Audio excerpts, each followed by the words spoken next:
Почитувани граѓани, кога пред известен период еден роден скопјанец, сега кој што живее во Белград и е новинар во Белградско време, Теофил Панчич, беше во Скопје за лудилото од Скопје 2014 напише. Цитирам: "Да се нарече тоа само кич е смешно, бидејќи ова е многу полошо. Да се нарече тоа триумф на дегенерираната фашистичка естетика со елементи на социреализам е точно, но слабо, недоволно пластично. Ова е отворен, циничен, бајат триумф на ништо. Тоест на идентитетска, во наводници, секаква друга политика без содржина, смисла и правец, засрамувачки, банална утеха за сите неуспеси. Законот што денес го имаме пред нас е најфашистичкиот закон што е донесен во Република Македонија. И сега ќе ви образложам зошто. Коце Трајановски реши да прави пари и ВМРО ДПМН и ДУИ, и бидејќи ги продадоа сите земјишта во градот, како ќе ги прават парите, решија да ги прават преку фасадите.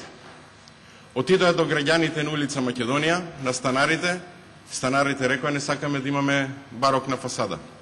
И замислете, ВМРО ДПМН носи закон со кој што ќе ви го преуреди станот со одлука на Совет за да ви стави барокна фасада. Нема врска вие ако сте имале таму детска соба во која што имате бебенци. Не, таму ќе има пренамена во која што ќе има барокна фасада. Сега со овај закон, со одлука на Совет, може да ви го променат интериерот на станот, не само фасадата. Например, може во Струмица, на куќата на Васил Пишев, бидејќи од значење за Струмица, да се приуреди да се стави ликот на Славе Гошев на фасадата. Тоа може да го направи. Не, тоа не се смеете, тоа го пишува во законот. Са не знам дали е поблизок Силвана Бонева или Славе Гошев до Васил Пишев, ама тоа може да се направи. Кај Шокаровски може сликата на Цветко Грозданов на фасадата да се стави и да избереме некој деец од Охрид друг од ВМРО ДПМН. Зошто? Така пишува во законот. Ова лудило на решавање на проблемите криминал, односно легализација на криминалот на ВМРО ДПМН и ДУИ со закон е, реков, нешто што не постои во нормалниот свет. Не постои ни во Вселената. Ваква космичка глупост нема никој друг направена.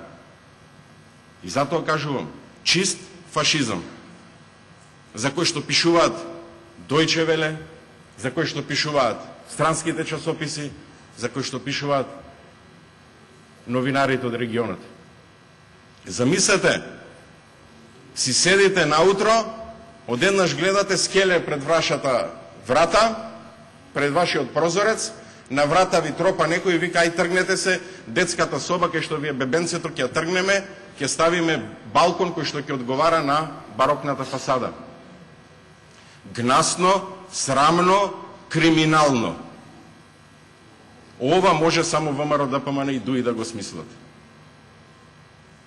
Замислете, се носи закон со кој што, наводно заради значење на градот Скопје, ќе се менува фасадата на улица Македонија, на сите згради, и не само тоа. Цитирам: објектот се употребува согласно со неговата намена.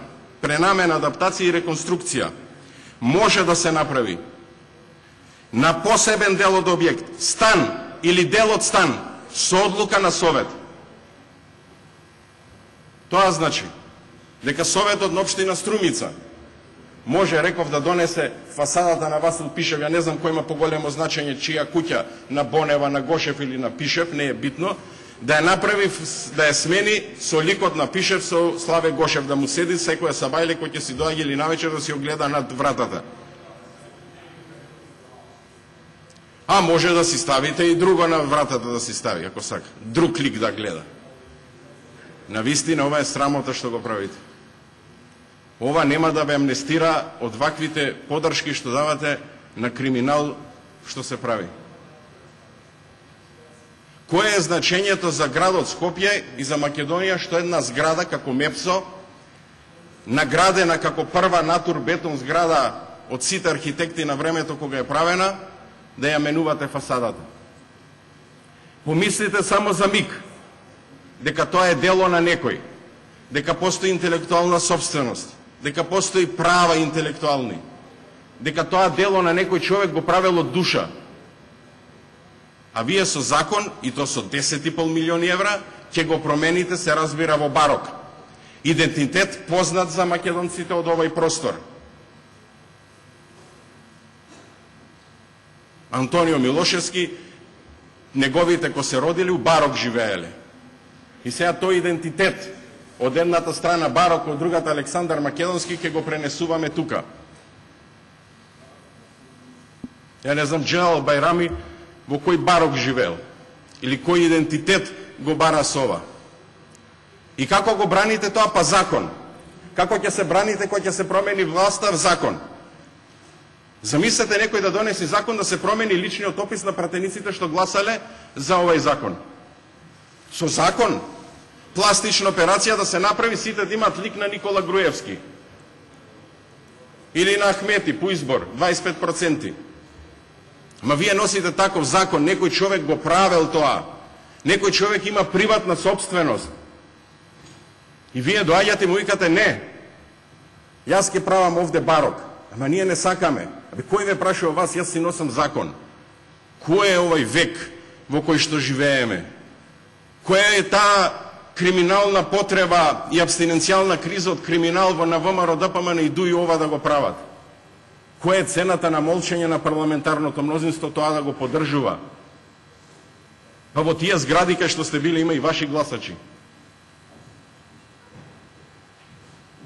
Тоа ли е цената која што треба да направите, па преседавачот на Советот на Општина Центар да го ставите во затвор?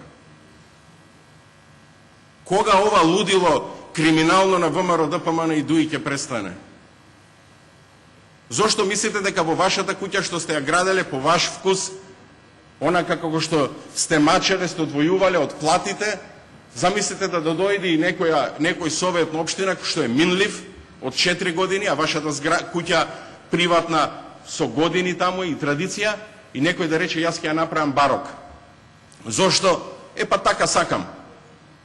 Дали е можно тоа? Помислете на една минута, на 30 секунди. Замислете тоа да ви се врати во иднина. Овај закон е реков, фашистичкиот закон што е донесен во ова собрание.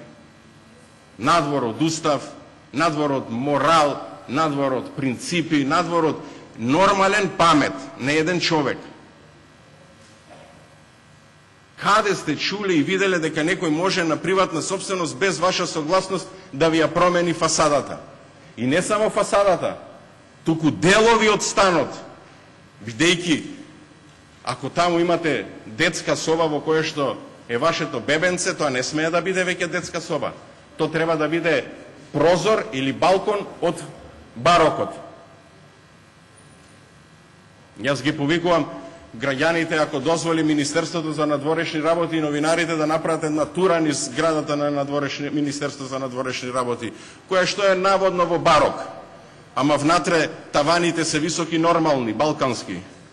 Па така да негде прозорот ви доаѓа до коленото, на некој му доаѓа до слепоочницата. Бидејќи прозорите се 3,40, а нашите станови се 2,20 или 2,50 таваните. Која е потребата нови пари, минимум 2,5 милиони евра, колку што има одвоено градот Скопје, а веќе некои се платени, или 10,5 милиони за МЕПСО, да ги дадете за промена на личен опис, односно за прекршување на интелектуална собственост и интелектуално право? Како ќе се чувствувате вие ако едно ваше дело некој ви го премачка со неговите бои? Зошто мислите дека е нормално некој ден да се разбудите и вашата фасада, која што замислувате, или сте ја градели, куќата, сте ја граделе, некој да ви ја преправи?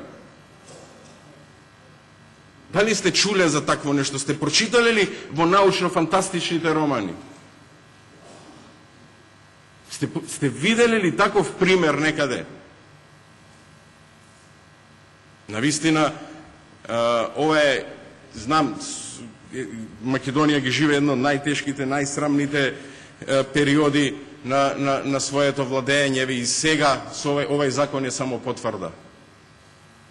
Нема врска што го тргам на страна, надвор од деловник овој закон, надвор од процедура, тоа го тргаме на страна. Суштината, замислете, доаѓа градоначалникот, вика вашата зграда сакаме да биде со барок. Станарите викат не сакаме. Не сакате, сега јас ќе ви донесам во собрание закон и ќе ви ја преправам. Ма јас тука имам детска соба. Бе каква детска соба? Имам бебе. Бе какво бебе? Има тука балкон да ставам фасада. Јас каква што сакам, Коце каква што сака, естетот. Груевски, тие ќе изберат. Замислете, решението за фасадата го бира Советот. Од 4 години Совет мандат, минлив, ќе ви ја промени фасадата на куќата, можеби што е од вашите родители или дедовци останата. Или некоја што сте ја граделе со ваш вкус, со ваш кеф, со ваша замисла на распоред на просториите. Вистина, колку прелесно се носат законите во ова собрание, тоа е неверојатно. Реков, тоа има некоја цена. Цената на Ивона Талевска ја видовме. На Сител допрва ќе го гледаме. Која е цената на молчењето и одобрувањето на вакви закони од ВМРО, ДПМН и дуи од парламентарното мнозинство, не знам. Ама знам дека има цена. И знам дека некој ден ќе се дознае. Ќе се срамите од тоа што го правите во овие моменти. Ќе се срамите, седите на улица Македонија, пиете кафе на паузите, ќе погледнете во зградата, ќе видите дека некој го иселуваат, зашто не сакал да си ја направи зградата барок. Сакал да му остане нормална. И кое е тоа централно подрачје што ќе го одредува Советот? И што е тоа од значење? Зошто барокот е од значење за Република Македонија? Па мора да биде во барок. И тоа да кошта милиони евра. Зошто не направите нешто добро за Република Македонија? Зошто не направите нешто добро во Скопје? Замислете што ќе се случи после ова со сите општини во Република Македонија. Советите на општините ќе можат со своја одлука да ги менуваат фасадите и интериерот на куќите кај што сакаат. Политички ќе се светат. Ќе земи Советот во Гостивар, Бејта ќе речи, чекај, ја го мрзам Руфи Османи, ќе му направам на куќата, не знам. На фасадата ќе оставам ликот на Неџати Јакупи. Или на Талат Джафери. Ама така вие законот го пишувате. Или сега за да врати па во Куманово, на Пачков куќата ќе остават ликот на поранешната пратеничка од Куманово, не ми текнува се како се вика таа Сонја, благодарам од затворите таа. Мислам од директорката од затворите, не. И секој ден Пачков кој ќе тргнува на парламент и да се враќа да го гледа ликот на Сонја. Мислам, каде ви оди, не можам да разберам. Навистина, мора да, мислам дека следната влада, без разлика, ќе мора да се зафати со решавање на ова, јас ќе го обжалам ова на Уставниот суд. Не можете со закон да си ги решавате или да си го легализирате криминалот што сакате да го правите. Тоа што сте донеле закон, а не е прв овој. И тој за гасификација во соседната во Борис Трајковски, ви ист криминал. Со закон. Не може да ви биде оправдување за ова што го правите. Нити некој може да прости за тоа и се надевам дека разумот ќе преовлада и ќе се откажете од ова лудило. Благодарам.